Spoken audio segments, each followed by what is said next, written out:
Bonjour à tous. Dans la suite des exercices de génétique, le cas de dihybridisme, on va traiter un exemple de deux gènes liés avec dominance complète pour les deux gènes.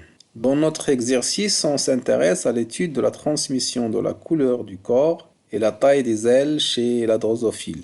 On a croisé deux drosophiles, un mâle à corps gris et aile normale, avec une femelle à corps noir et aile vestigiale. La F1 est formée de drosophiles à corps gris et aile normale. Croisement réciproque donne les mêmes résultats. Le croisement d'une femelle de F1 avec un mâle à corps noir et aile vestigiale fournit la descendance suivante. 1327 individus à corps gris et aile normale, 1351 individus à corps noir et aile vestigiale, 270 individus à corps gris et aile vestigiale, et enfin 275 individus à corps noir et aile normale. La première question, en exploitant les résultats obtenus, déterminez le mode de transmission des caractères étudiés et déduisez les génotypes des parents et de F1. Deuxième question, réalisez l'interprétation chromosomique du deuxième croisement. La troisième question, représentez schématiquement les étapes du phénomène qui a eu lieu pendant la formation des gamètes chez la femelle de F1, responsable des phénotypes obtenus dans le deuxième croisement. Et enfin, la dernière question, réalisez la carte factorielle des deux gènes. On va commencer par la première question. Il s'agit d'un dihybridisme puisqu'on étudie la transmission de deux caractères. Chacun est déterminé par un gène, la couleur du corps et la taille des ailes. La première génération est homogène, toute la descendance a un corps gris et ailes normales. La première loi de Mendel est vérifiée. Les parents sont donc de race pure. Les individus de la F1 ont tous un corps gris et des ailes normales. Il s'agit donc de dominance complète pour les deux gènes. Pour le gène de la couleur du corps, l'allèle responsable du corps gris est dominant, B+, et l'allèle responsable du corps noir est récessif, B. Pour le gène de la taille des ailes, l'allèle responsable des ailes normales est dominant, VG+, et l'allèle responsable des ailes vestigiales est récessif, VG. Le croisement réciproque donne les mêmes résultats, il s'agit donc d'une transmission autosomale pour les deux gènes.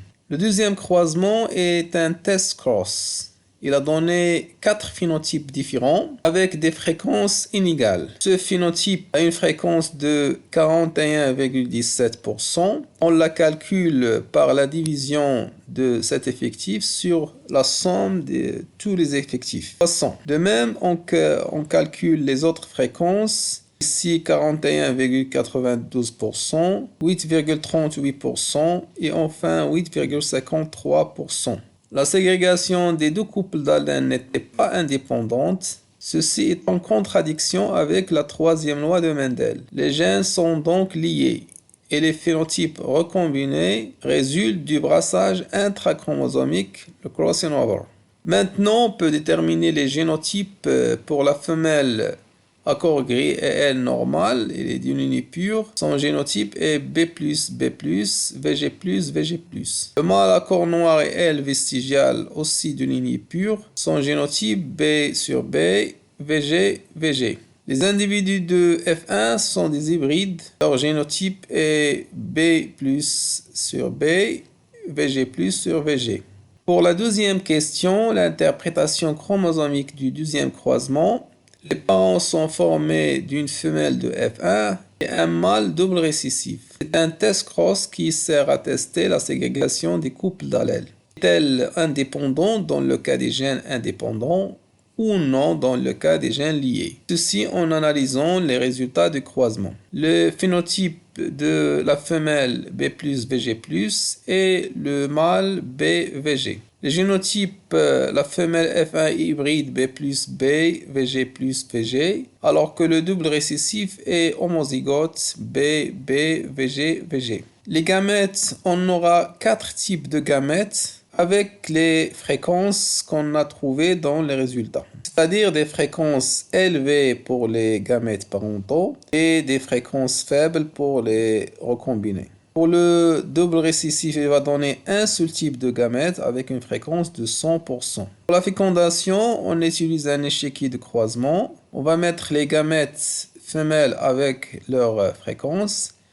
et le gamète mâle avec sa fréquence. La première possibilité de fécondation, B plus B, VG plus VG, va donner un phénotype B plus VG plus avec une fréquence 41,17%.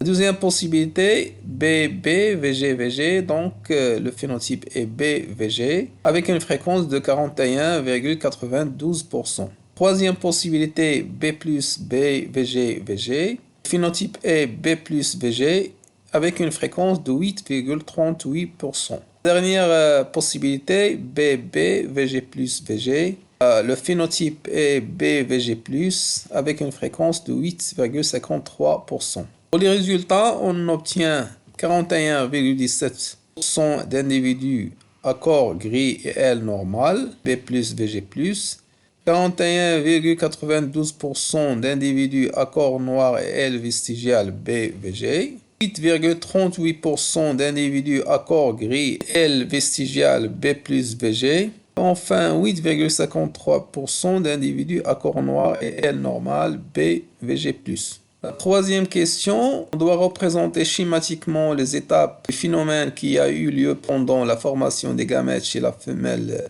de F1. Le génotype de la femelle de F1 est B plus B, VG plus VG, c'est-à-dire hybride. On va utiliser pour le schéma des couleurs différentes pour illustrer le brassage intrachromosomique responsable des phénotypes recombinés. Ce brassage se déroule lors de la prophase 1 de la méiose. Mais avant d'entrer en méiose, la cellule passe par l'interphase, durant laquelle les chromosomes passent de la forme monochromatidienne à la forme bichromatidienne. On va schématiser l'aspect des chromosomes homologues. Durant la prophase 1 de la méiose, un échange de fragments de chromatides se produit entre chromosomes homologues. Ce phénomène est appelé crossing over, entraîne un brassage des allèles. Et on va schématiser la télophase 1 après séparation des chromosomes homologues. On obtient des cellules génétiquement différentes. Enfin, on schématise la télophase 2 après la séparation des chromatides de chaque chromosome. On obtient des gamètes génétiquement différents grâce à ce brassage. La dernière question, la carte factorielle. On utilise la fréquence des recombinés issus de test cross qui reflète directement les gamètes produits par le parent hybride. Dans notre cas, on a 8,38% d'individus accord gris L vestigial et 8,53% d'individus accord noir et L normal. Donc la fréquence des recombinés est la somme des deux fréquences. Ça fait 16,91%. La distance se mesure en centimorgan. 1 centimorgan correspond à 1% de recombinaison. Donc la distance dans notre cas est 16,91 centimorgan. La construction de la carte, on va tracer une ligne droite représentant le chromosome. On place le premier gène ici, le gène de la couleur du corps. Et pour placer le second gène, selon la valeur calculée, on utilise une échelle. Dans notre cas, on va prendre 1 cm, correspond à 3 centimorgan. Et bien sûr, 16,91 va représenter à peu près 5,63 cm. On va positionner le gène de la taille des ailes et on va mentionner la distance 16,91 centimorgan. Merci de m'avoir suivi jusqu'au bout. D'ici là, portez-vous bien.